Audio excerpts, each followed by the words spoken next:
Welcome to Phase 2 of Versatile Rescue System Training. In the next series of videos, I'm going to be taking you through techniques on how to use a VRS for victim rescue, whether that victim is a civilian or a fellow firefighter. Now in Phase 1, we covered a variety of options for using these systems for self-rescue. In Phase 2, you're going to start to get an appreciation for how versatile these systems truly are. They're definitely not a one-dimensional tool. Now with that being said, you should never consider using a VRS for victim rescue until you have become highly proficient in self-rescue. In either case, a VRS is never deployed unless you've exhausted all other traditional or conventional means of rescue or extraction, or you simply don't have the time to implement them. In other words, if I could get myself or a victim out in another way, or I have time to wait for assistance, or to wait for a ladder, then that's what I'm going to do. Without trying to sound overly dramatic, you're not deploying a VRS for self-rescue or victim rescue unless, if you don't, you and or that victim are going to die. It's for the most part used as a last resort to save yourself or someone else. Now in the upcoming videos, I'm going to be taking you through techniques for a variety of different victim rescue scenarios. But there's no way that I can cover every conceivable situation. In the end, your decision to deploy a VRS for victim rescue is going to rest with you and you alone. It's going to be based on your knowledge, your training, your experience. That's what's going to allow you to make an intelligent decision on whether this technique or that technique is a go or a no-go.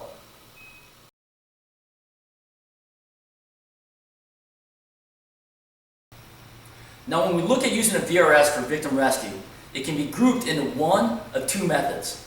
Before we progress into the videos, I want to highlight the differences between the two so you have a better understanding of the advantages and disadvantages and when each would be used.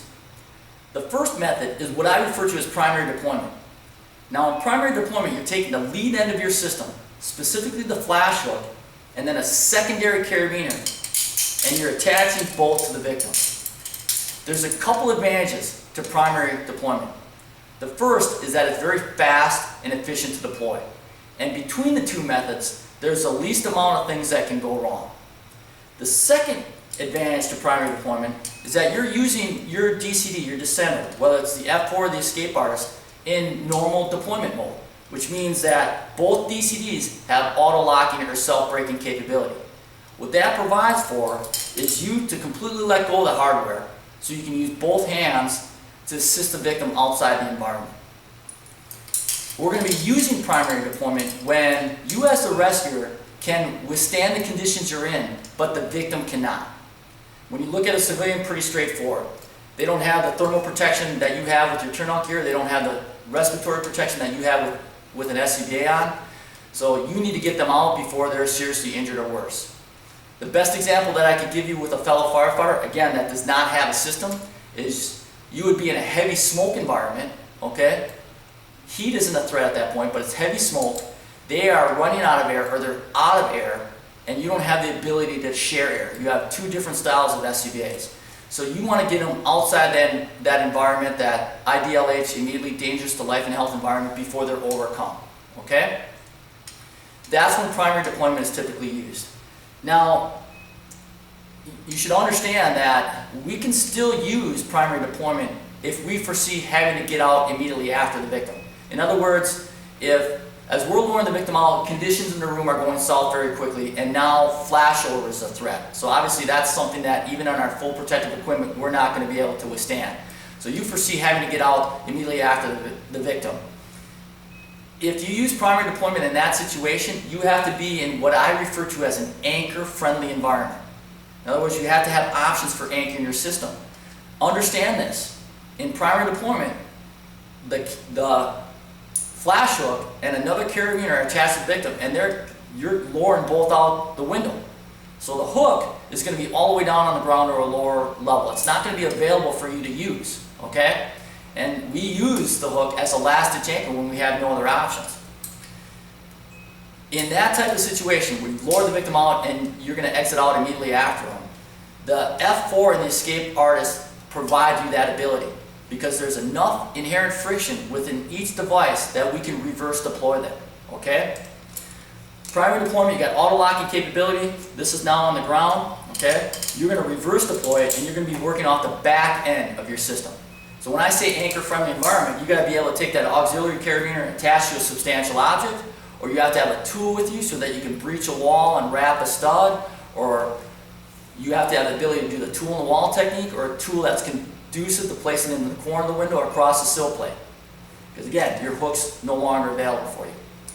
The DCD provides you that ability to reverse deploy it, but it's the anchor end or the anchor side that you have to be concerned about. Okay? So primary deployment, recap, you're using it to get the victim out, but you're in conditions you can tolerate, or if conditions go south, you have the ability to utilize a multitude of anchor options to secure your system when you reverse deploy. The second method is used when you are in an unfriendly anchor environment and you foresee having to exit out after the victim. In other words, again, same thing. You're approaching flashover conditions, so you're not going to be able to tolerate.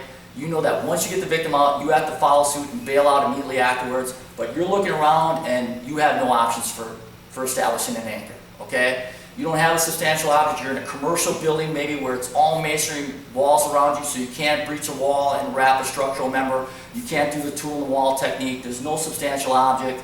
Your tool isn't conducive to placing it in the corner of the window or across the sill plate because there's too great of a chance of it falling out. In that case, you want to keep the hook available. So secondary deployment, or what I refer to as the burn technique, is going to be implemented. You're only using the burn technique, again, when you foresee having to get out after the victim, but you have no options for anchors, okay? In that case, you want to keep this hook available for you to use. So in that situation, you're going to start off with, instead of the lead end of your system, you're going to start off with the terminal end of your system. So you're taking that auxiliary carabiner at the back end and you're attaching to the victim. Then you're going to take a section of rope. You're going to run it through the hitching slot. And this hitch makes this hook into a friction-controlled DCD.